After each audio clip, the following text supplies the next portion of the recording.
Paz seja convosco, meus irmãos e minhas irmãs em Cristo Jesus. Sejam todos bem-vindos à nossa página.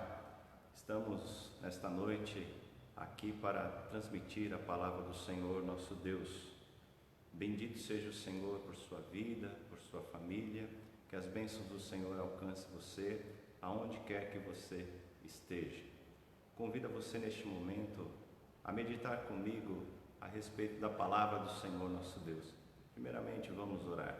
Senhor, nosso Deus e Pai, Deus de poder, toda glória, toda honra, todo louvor e adoração. Tu és o Criador dos céus e da terra. Tudo, ó Deus, pertence ao Senhor. Tudo provém das tuas mãos e tudo ocorre para o teu louvor e para a tua glória. Na eternidade, o Senhor já preparou este momento para estarmos aqui, meditando sobre a tua palavra. Perdoa, Deus, os nossos pecados, conceda-nos, ó Pai, um momento de reflexão, onde possamos, Senhor, ser instruídos por Ti mesmo, porque Tu sabes que de nós mesmos não temos condição alguma, a não ser a Teu agir, através do Espírito Santo, podemos de fato entender a Tua palavra. Para isso também, Deus, perdoa os nossos pecados, lava-nos das nossas transgressões. Ilumina a nossa mente, dirige a nossa vida e glorifica o Teu santo e maravilhoso nome. Em nome de Jesus Cristo. Amém. Convido a você a abrir a sua Bíblia no livro de Apocalipse. Apocalipse no capítulo 9, do verso de número 13 ao verso de número 21. Apocalipse, capítulo 9, do verso 13 ao verso de número 21. A sexta trombeta. O sexto anjo tocou a trombeta e ouviu uma voz procedente dos quatro ângulos do altar de ouro, que se encontra na presença de Deus, dizendo ao sexto anjo, o mesmo que tem a trombeta, solta os quatro anjos que se encontram atados junto ao grande rio Eufrates. Foram, então, soltos os quatro anjos que se achavam preparados para a hora, o dia, o mês e o ano, para que matassem a terça parte dos homens. O número dos exércitos da cavalaria era de 20.000 vezes 10 milhares, e eu ouvi o seu número. Assim, nesta visão, contemplei que os cavalos e os seus cavaleiros tinham couraças cor de fogo, de jacinto e de enxofre. A cabeça dos cavalos era como cabeça de leão, e a sua boca saía fogo, fumaça e enxofre. Por meio destes três flagelos, a saber, pelo fogo, pela fumaça e pelo enxofre que saíam da sua boca, foi morta a terça parte dos homens. Pois a força dos cavalos estava na sua boca e na sua cauda, porquanto a sua cauda se parecia com serpentes e tinha cabeça, e com ela causavam danos. Os outros homens, aqueles que não foram mortos por esses flagelos, não se arrependeram das obras das suas mãos, deixando de adorar os demônios e os ídolos de ouro, de prata, de cobre, de pedra e de pau, que nem podem ver, nem ouvir, nem andar. Nem ainda assim se arrependem dos seus assassínios, das suas feitiçarias, nem da sua prostituição, nem dos seus furtos. Meus queridos irmãos e amigos, neste livro o Senhor revela uma parte pequena da sua vontade para o seu povo, utilizando-se de visões. As visões tratam de um determinado fato, de fatos que ocorreram no passado, de fatos os quais ocorrem no presente e ocorrerão no futuro também. E Deus então passa a sua palavra, a sua vontade, revela aos seus servos através de figuras de linguagens ou alegorias. Por isso não devemos interpretar este livro de forma literal. Temos como exemplo algumas visões que foram passadas no Velho Testamento.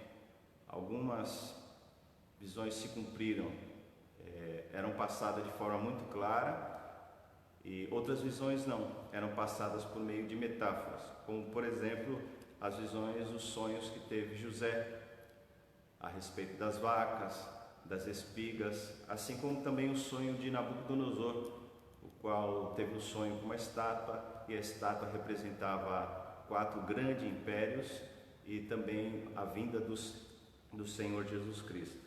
A perícope em questão traz a todos nós a vontade de Deus sendo revelada através da figura da trombeta. A trombeta, ela sempre foi usada para anunciar algo. E Deus aqui então usa essa figura retratando a sua vontade que está se cumprindo e está sendo anunciada aos homens por meio de 7 trombetas. Por meio das trombetas, Deus vai revelando o seu querer à humanidade e também avisando aos homens que Ele está voltando. Podemos olhar para esse livro de Apocalipse e aprender muito a respeito da vontade de Deus para a nossa vida. Uma forma de nós compreendermos este livro é tentando explicá-lo a partir do Velho e do Novo Testamento, ou seja, daquilo que nós já possuímos e não segundo daquilo que nós imaginamos. Mas ninguém consegue explicar esse livro cabalmente, totalmente, de forma muito clara. Nós vamos abordar esse texto então a partir desta linha de pensamento. E toda a revelação aqui é dada ao homem por meio de figuras de linguagens ou metáforas. Por isso, elas não se cumprem, elas não são passadas assim para nós entendermos de forma literal. Um meio que Deus usa também para falar a respeito da sua vontade é por meio dos números, ou seja, Ele utiliza bastante nesse livro o número 7. A meu modo de ver, o 7 representa um ciclo, o tempo de Deus, a hora de Deus, a determinação do Senhor. Isso vem desde o princípio do mundo. No princípio da Bíblia nós encontramos também Deus já estabelecendo esse padrão de 7. Os 7 dias da semana, um ciclo, uma semana vem, uma semana vai, e assim nós vamos vendo dentro de um ciclo. A vida é cíclica, geração vem, geração vai, e nós vivemos dentro de um ciclo. E o livro de Apocalipse também é apresentado dessa forma, por isso nós temos as 7 cartas escritas às 7 igrejas da Ásia. De fato, essas cartas elas tratam da realidade das igrejas, e são apresentadas como 7 porque a igreja é a manifestação de Deus no mundo. A igreja é a luz na terra, é o sal na terra. Quando eu digo igreja, não me refiro logicamente à denominação, mas estou falando a respeito do crente, do cristão, daquele que foi convertido por Jesus Cristo. Esse foi então designado por Deus como luz, como sal. Por isso, em todas as cartas nós encontramos a seguinte questão: aquele que está no meio do candeeiro, aquele que está no meio das estrelas. A igreja foi colocada para brilhar. E todas as cartas têm o mesmo conteúdo. Elas começam da mesma forma, abordam um assunto, uma mensagem e tem uma conclusão sempre semelhante. Nas cartas nós encontramos o seguinte: conheço o teu pensar, conheço o teu sentir, conheço o teu proceder. Também nas cartas nós encontramos outra verdade de Deus falando para com o seu povo: eu tenho poder para punir, eu tenho poder para salvar, eu tenho poder para ferir e tenho poder também para curar. Tudo depende do poder de Deus. E todas as cartas terminam também da seguinte maneira: faça o que é certo enquanto você tem a oportunidade. Ouça a voz do Senhor, arrependa-se dos seus pecados e viva com o Senhor. Também em 2 cartas nós vemos afirmações diferentes, né? Deus não fala nada em negativo para aquelas igrejas e Deus então dá um incentivo a essas igrejas: olha, persevera, continua, eu sei da tua pouca força, eu sei do teu pouco poder, eu sei do que você está passando, mas eu sou contigo. Nós temos também, depois das 7 cartas, os 7 selos. Os 7 selos representam os decretos eternos do Senhor, os quais Deus decretou, e o ser humano, nem qualquer outra criatura, no céu e na terra, tem poder para cumprir, alterar ou deter porque são decretos de Deus. E isso nos vem assim sendo passado através do livro. O livro, a vontade de Deus é decretada e ali esse livro está selado. Quem pode cumprir a vontade de Deus? Quem pode satisfazer a justiça de Deus? Por isso o texto anterior fala a respeito de Jesus Cristo, o Cordeiro de Deus, que através do seu sacrifício cumpriu todos os decretos do Senhor. Aqui no caso são listados 7, mas os decretos de Deus não ficam somente em 7 decretos ou 7 selos. Jesus Cristo ele cumpriu todos. E é interessante como o texto deixa muito claro: nem homem, nem anjo, nem demônio, nem qualquer outro espírito pode cumprir a vontade de Deus satisfatoriamente como Jesus Cristo fez. Agora, na nossa perícope, Deus ele está demonstrando ao seu povo e ele não deixou a humanidade sem qualquer aviso. Deus ele continua se manifestando à humanidade através da própria natureza, através de algumas questões que nós vamos ver no nosso texto. O nosso texto traz a sexta trombeta, mas antes de chegar na sexta, vamos explicar um pouquinho as outras para podermos entender esta. A primeira trombeta aponta para o Senhor, permitindo as queimadas como manifestação da sua indignação e misericórdia. Volto a falar o seguinte: não podemos querer entender esse texto ao pé da letra, são metáforas. O que nós podemos ver no capítulo 8, no verso de número 7, o seguinte: o primeiro anjo tocou a trombeta e houve saraiva e fogo de mistura com sangue, a que se refere a Deus derramando a sua ira, e foram atirados à terra. Veja, todas as trombetas tratam dessa questão. Tudo começa no céu, tudo começa com o Senhor, e o Senhor então é quem age por toda a humanidade em todo o universo. Diz o texto: foi então queimada a terça parte da terra e das árvores e também toda a erva verde. E nós vemos desde o princípio da humanidade que sempre ocorreram queimadas. Agora, com o passar do tempo, nós percebemos que o ser humano tem perdido o controle sobre essas queimadas. E então Deus vai manifestando o seu juízo, a sua ira e avisando as pessoas também: olha, eu estou aqui.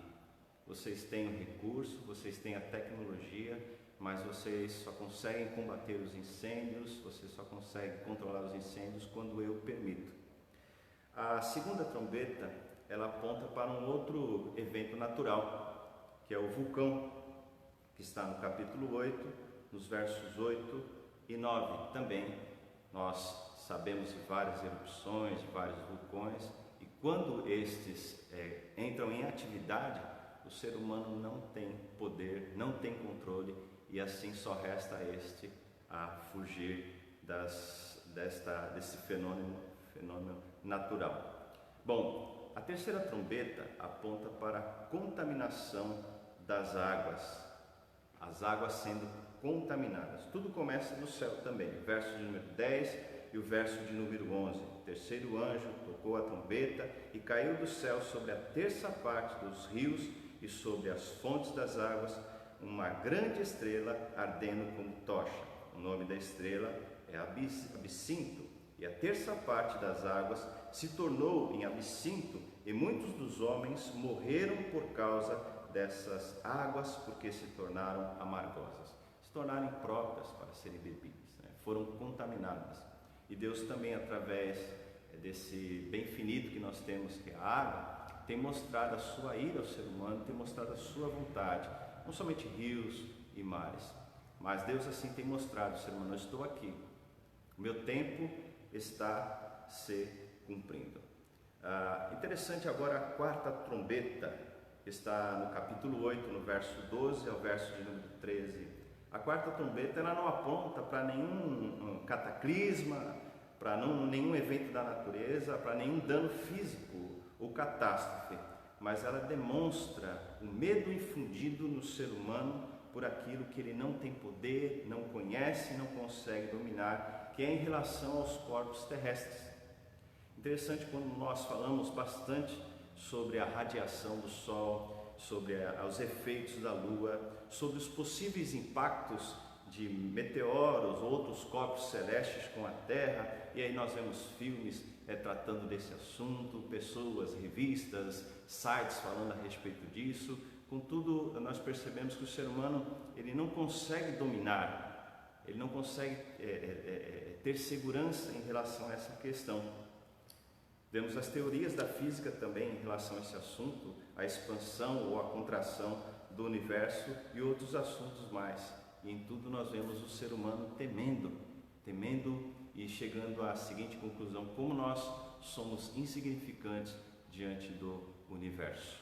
Quem somos nós?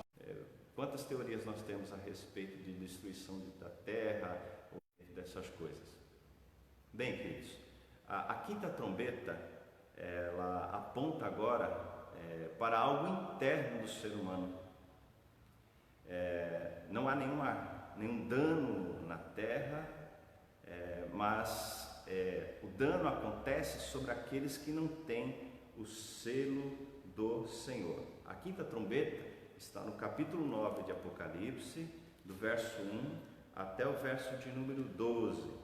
E o verso de número 4 diz assim: e foi-lhes dito que não causasse dano à erva da terra, nem a qualquer coisa verde, nem a árvore alguma, e tão somente aos homens que não têm o selo de Deus sobre a fronte. Os homens que não têm o selo de Deus sobre a fronte. Ou seja, o que vem a ser o selo de Deus? Vamos tentar compreender um pouquinho essa figura de linguagem que a Bíblia utiliza em várias partes. Bom, o selo de Deus é o Espírito Santo. A Bíblia nos diz que a partir da nossa conversão nós somos selados ou batizados com o Espírito Santo. Sem o Espírito Santo é impossível nos arrependermos do nosso pecado. Sem o Espírito Santo é impossível confessarmos a Cristo como Senhor e Salvador. Sem o Espírito Santo é impossível nós lermos a Bíblia e compreendermos o seu sentido. Sem o Espírito Santo é impossível nós orarmos. Sem o Espírito Santo a nossa oração não é escutada por Deus. Por isso, em Romanos, nós aprendemos que o próprio Espírito nos ajuda a orar como convém, porque nós não sabemos orar como devemos. Ele é o nosso amigão, Ele é o nosso selo, é o nosso consolador, Ele é o nosso protetor. E o homem natural, o homem que não é convertido, ele não tem o Espírito Santo. E por não ter o Espírito Santo, ele vai cada vez mais se afundando no mal, se afundando naquilo que não é agradável, mudando a verdade pela mentira e tornando a mentira então como algo sendo verdadeiro, como se fosse verdadeiro. Tudo isso o homem faz devido à falta do Espírito Santo. A falta do Espírito Santo ilumina o que todos nós estamos passando, dessa crise mundial, aonde o mundo dá preferência ao ganho, à economia, à vantagem, do que cuidar dos seus, daquilo que é certo. E nós vemos isso no mundo todo, o mundo se afundando numa crise moral, porque essa questão da moralidade, da honestidade, é o que tem mais prejudicado a humanidade. Porque hoje não temos tantos hospitais para cuidar das pessoas? Porque alguém lá no passado preferiu o lucro, a ostentação, e então aplicou dinheiro onde não deveria aplicar. Porque hoje passamos essa crise danada de desemprego, enfermidades e outras coisas mais, e nos falta assistência? Porque em nossa nação muitos dão preferência ao ganho ilícito, e tudo isso é a falta do Espírito Santo. Vemos isso todos os dias, nas famílias, nas escolas, nos trabalhos, na sociedade do modo geral. A humanidade está enferma, a humanidade está cada vez mais se aproximando do abismo. Por falar em abismo, nesse capítulo 9, lá no finalzinho do verso 11, verso 12, fala a respeito de Deus enviando castigo para os homens, e os homens cada vez mais rumando para a morte. E diz assim o verso de número 11: e tinham sobre eles como o seu rei o anjo do abismo, cujo nome em hebraico e em grego é Apolion. O primeiro ai passou, eis que depois dessas coisas vem os dois ais. Ou seja, o ser humano vai cada vez mais se afundando, se afundando, se afundando e rumando para a morte. Interessante também nesta quinta trombeta, o verso de número 6 diz assim: naqueles dias os homens buscarão a morte e não a acharão. Também terão ardente desejo de morrer, mas a morte fugirá deles. Bom, como é uma metáfora, não quer dizer que as pessoas vão querer se matar e não vão morrer. A pessoa vai, pula de um penhasco, vai ficar lá toda despedaçada e continuará viva. O homem procurará a morte, é nesse sentido que eu falei. O homem caminha para o abismo. Lembre-se do que está escrito: há caminhos que ao homem parece ser bom, mas na verdade são caminhos de morte. Todas as vezes que o homem contraria Deus, o homem está procurando a morte. Todas as vezes que o homem deixa de fazer a vontade de Deus, ele está investindo na morte. Isso de forma às vezes inconsciente. Isto o homem faz naturalmente, sem saber que o seu fim é a morte. Por quê? O salário do pecado é a morte. Então é nesse sentido que esse versículo está sendo passado a todos nós. Eu sei que tem pessoas que entendem de forma diferente, mas dentro da nossa visão de entender o Apocalipse como uma visão, incluindo várias metáforas que nós não podemos pegar ao pé da letra, mas devemos utilizar a própria palavra, os outros livros, as cartas para entendermos, então compreendemos dessa forma: todo aquele que não tem o Espírito Santo está caminhando para a morte física e a morte eterna também, que é viver eternamente isolado do Senhor. Nisso nós também percebemos que o amor tem se esfriado de quase todas as pessoas, mas os eleitos do Senhor, aqueles que têm o Espírito Santo, que foram selados por Senhor, esses podem até dar uma esfriadinha, mas não ficam lá não, porque o Espírito Santo não deixa. Ele atua em nossa vida trazendo de volta o primeiro amor, conforme vemos até na carta que foi dirigida à igreja de Éfeso: arrepende das tuas obras, volta, arrepende dos teus pecados, volta às primeiras obras, volta ao primeiro amor. E assim sendo, chegamos na sexta trombeta. Esta trombeta, ela aponta para outras questões. Ela não vai falar de catástrofe natural, ela não fala a respeito do coração do homem, da sua condição pecaminosa, mas ela fala a respeito das enfermidades. Olhando para o nosso texto, então, nós percebemos que do céu, mais uma vez, 4 anjos são mandados para infernizar a vida do ser humano, espalhando a peste, espalhando as doenças. E tudo isso nós podemos ver através do próprio texto, né? O verso de número 19 diz assim: pois a força dos cavalos estava na sua boca e na sua cauda, porquanto a sua cauda se parecia como serpentes, e tinha cabeça, e com ela causava dano. No verso de número 17 também tem essa questão, só que aqui usa a cabeça dos cavalos era como a cabeça de leão, e da sua boca saía fogo, fumaça e enxofre. 3 flagelos que trazem, portanto, enfermidade ao ser humano.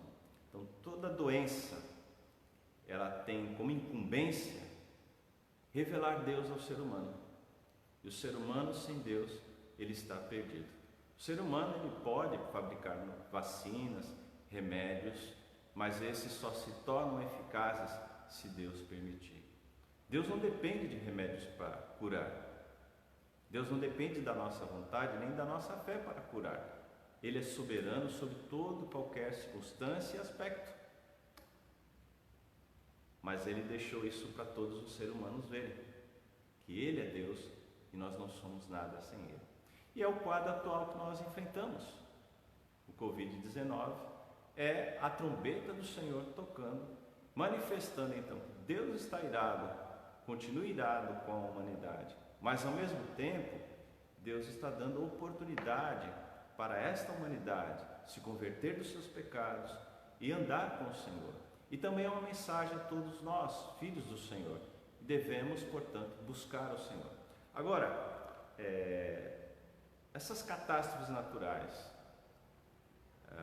as enfermidades em si, só são trombetas, são sinais da existência de Deus, da ira do Senhor, da misericórdia do Senhor e da volta de Jesus Cristo. Porque mesmo diante de tantos sinais que Deus concede aos seres humanos, o ser humano não se converte. Interessante, nesse momento de crise, o ser humano começa a orar, vai fazer jejum, vai fazer promessa, ele se torna mais religioso. Passou a crise, passou a enfermidade, o ser humano volta a ser o que ele é. Aí vai desfilar nas passarelas, vai desdenhar de Deus, se esquece do Senhor e assim por diante. Por isso é interessante nós olharmos os versos de número 20 e 21. Os outros homens, aqueles que não foram mortos por esses flagelos, não se arrependeram das suas obras, não deixaram de adorar os demônios e os ídolos, feitos de ouro, de prata, de cobre, de pedra e de pau, que nem podem ver, nem ouvir, nem andar. O texto aqui não quer trazer a todos nós uma lista exaustiva a respeito dos tipos de ídolos, porque não são somente esses tipos de ídolos, né? Os ídolos podem ser internos, aquilo que nós amamos mais do que a Deus, aquilo que veneramos mais do que a Deus, aquilo que gostamos muito mais do que o Senhor. Existem os ídolos externos e os ídolos internos também. E mesmo diante de toda essa catástrofe mundial, que não é somente o Covid, mas outras doenças mais, e pelo jeito que nós vemos as coisas vão ficando piores, o ser humano ele não se arrepende dos seus pecados. Ele continua sendo ímpio, somente com uma pitada de um sentimento religioso. No hora do aperto, clama por Deus. Passou o aperto, ele volta à sua vida comum, se esquece de Deus e banaliza, portanto, a fé. Bom, a última trombeta, a sétima trombeta, está no capítulo 11, do verso 15 ao verso 19, a trombeta da volta de Cristo. Essa é a última trombeta a ser tocada. O apóstolo Paulo fala a respeito dessa trombeta em sua carta aos Tessalonicenses, que é a volta de Jesus Cristo. E aí será tarde demais, não haverá tempo para o ser humano se arrepender dos seus pecados, nem mudar de opinião, não haverá segunda chamada. Agora, deixa eu falar de alguns aspectos relacionados às trombetas. Essas 7 trombetas, elas não estão assim dispostas de forma cronológica no texto. Não quer dizer, olha, que uma trombeta está tocando, depois outra tocará, ou outra, e assim por diante. Na verdade, nós podemos perceber que as trombetas se referem aos eventos, aos cataclismos, às catástrofes naturais, sendo manifestada pela natureza, aquilo que o ser humano sente em seu coração, e também se refere àquilo que o ser humano sente em seu corpo. Isso ocorre em vários níveis. Por isso, o texto ele sempre trabalha com a terça parte de algo que ocorre em um determinado lugar e não alcança todo o globo, pega algumas pessoas, assim como nós temos visto com todo o testemunho da história, da peste, da praga e assim por diante, da gripe espanhola e agora o Covid-19. As trombetas elas tocam em algum período, às vezes uma sozinha, às vezes as 6 estão tocando, e isso conforme a vontade do Senhor. Mas é interessante perceber que as últimas 3 trombetas, elas são acompanhadas de um suspiro, de uma expressão, uai, significando o seguinte: com o passar do tempo, as coisas vão piorando, as catástrofes vão aumentando, as doenças vão se intensificando, a maldade do ser humano chega a níveis absurdos, e nós vemos cada vez mais o ser humano perdendo o contato com o Criador, deixando de ser definitivamente imagem e semelhança de Deus. Alguns se tornam até imagem e semelhança do próprio capeta. Com tudo isso, nós vemos esse texto trabalhando com essa questão. Não é uma cronologia, as trombetas não tocam assim de forma alternada, podem ocorrer uma vez ou outra, mas podem tocar todas. Mas o fato é que existe a última, a qual há de tocar, que se refere à volta do nosso Senhor Jesus Cristo. Muito bem, diante de tudo isso que eu falei, nós precisamos entender o seguinte: qual a mensagem de Deus para nós? Primeiro, nós não podemos perder de vista a essência do livro.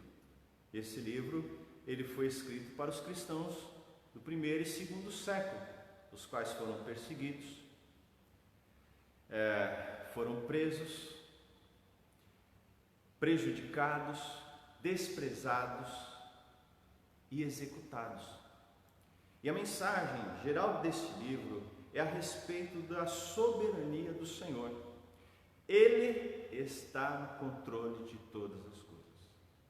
Nenhum anjo, nenhum demônio, nenhum rei, ou seja lá quem for, é maior do que Deus e tem poder para deter os desígnios eternos do Senhor. E diante disso, Deus então revela ao seu povo as coisas que ocorreram, ocorrem e hão de acontecer, para que este povo tenha esperança, tenha força, e eles perseverem e entendam que o nosso reino não é desse mundo, é na eternidade. A nossa vitória não está aqui, nas coisas que podemos ter ou não ter, mas a nossa vitória está em Cristo. É voltar para casa, é ir para casa, para o lado do nosso Senhor. Por isso devemos, de fato, buscar as coisas que são de cima e deixar de lado, ou não deixar de lado, mas desapegar, não dar tanto valor àquilo que passamos aqui, porque tudo passa. Nós somos passageiros aqui e não levamos nada daqui. Então nós devemos valorizar de fato aquilo que traz valor e dá valor e valoriza a nossa vida, que é o Senhor, o Criador dos céus e da terra. Devemos valorizar a Cristo, aquele que nos amou de tal maneira e morreu por nós na cruz, se sacrificou, pagando o preço por os nossos pecados. Devemos valorizar a presença do Espírito Santo, o qual está conosco continuamente, apesar de todas as nossas falhas. Ele é o nosso consolador, Ele é o nosso amigo, Ele direciona a nossa vida e por isso precisamos todos os dias buscá-lo. Como está escrito: enchei-vos do Espírito Santo. Deus estava então, por meio de Apocalipse, mostrando àquele povo que eles deveriam perseverar, e eles perseveraram até o fim. Para nós que estamos aqui, para nós que vivemos hoje, para nós que somos cristãos, nós devemos refletir a respeito disso. Quem de fato é o Senhor da nossa vida? Quem está no controle de todo o nosso ser? Lembre-se, Ele é o Senhor soberano. Ele conhece o teu pensar, Ele conhece o teu sentir, Ele conhece o teu proceder, Ele conhece você mais do que você mesmo. Ele tem o poder para punir, poder para salvar. Ele tem o poder de ferir e o poder para restaurar. Tudo isso procede do Senhor. Diante disso, o que nós devemos fazer? Faça o que é certo. Busque o Senhor enquanto você pode achar. Busque o Senhor enquanto Ele dá oportunidade. Por isso, nós vemos a repetição da frase em todas as cartas: quem tem ouvidos para ouvir, ouça o que o Espírito diz. Sei que você pode ter uma outra interpretação desse livro do Apocalipse. Contudo, nós não podemos fugir das lições, da mensagem central deste livro. E o Senhor está voltando. E nós precisamos arrumar a nossa vida, nos consagrarmos, santificarmos cada vez mais, para nos encontrarmos com o Senhor. Lembre-se, as trombetas estão tocando. Quem tem ouvidos, ouça o que o Espírito Santo diz às igrejas. Muito bem, que Deus abençoe ricamente a vida de todos vocês que estão nos acompanhando. Que o Senhor conceda a todos nós a graça de sermos cheios do Espírito Santo e assim possamos ter força para viver, especialmente nesses dias tão difíceis, onde temos tantas e tantas notícias e até fatos mentirosos ou notícias mentirosas a respeito do que está ocorrendo no mundo todo. Percebemos que existem muitas pessoas assustadas demais. Não que nós não devamos nos preocupar, nós devemos sim tomar as devidas precauções, mas acima de tudo, nós não devemos nos preocupar demais, porque o nosso Deus está no controle de todas as coisas. Independente do que quer que venha acontecer, nós estamos seguros na mão do Pai. Isso não quer dizer que venhamos a passar por alguma coisa ruim, ou talvez venhamos a contrair esse vírus, mas em tudo precisamos ter convicção daquele que nos chamou, é Ele que nos sustenta e é Ele também que nos leva para casa, que nos leva para o lar, porque estar com Cristo é incomparavelmente melhor do que viver nesse mundo. Por isso devemos ter esperança, força, coragem, precaução. Contudo, não ficar desesperados. Não fique diante dos noticiários, ouvindo tantas e tantas notícias a respeito desse vírus. O teu Deus, o nosso Deus, o Senhor, Criador de todas as coisas, está no controle. Seja feito tudo conforme a vontade dele. Deus abençoe ricamente a vocês. Eu gostaria de orar com vocês nesse momento. Senhor, nosso Deus e Pai, Deus de poder, graça e misericórdia, clamamos, ó Deus, por todas as pessoas as quais estão ouvindo esta mensagem.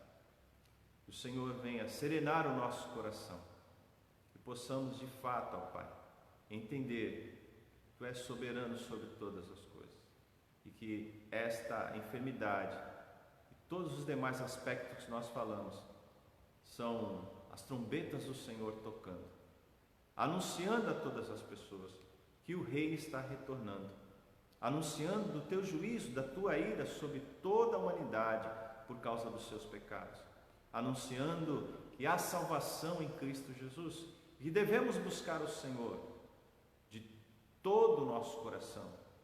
Pai, permita-nos assim fazê-lo segundo a Tua vontade.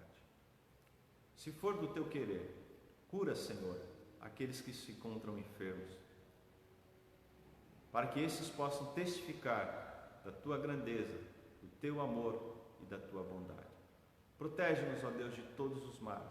Livra-nos, ó Pai, de todas as tentações. E conduze-nos, ó Deus, até o Teu reino, até o dia que o Senhor quiser. Seja assim, ó Deus, tudo para o Teu louvor e para a Tua glória. Nós Te agradecemos por tudo, em nome de Cristo Jesus. Amém. Foi bom passar esse momento com vocês. Eu convido vocês para quarta-feira, às 19 horas e 30 minutos, estarmos juntos mais uma vez. Depois, na sexta-feira, também, às 19 horas e 30 minutos. E se continuarmos na quarentena, no próximo domingo, pela manhã, às 9h30 e domingo à noite, às 19 horas e 30 minutos. Que Deus abençoe ricamente a você, a sua família, a igreja que você congrega e o nosso país também. Oremos pela conversão das pessoas. Fiquem com Deus.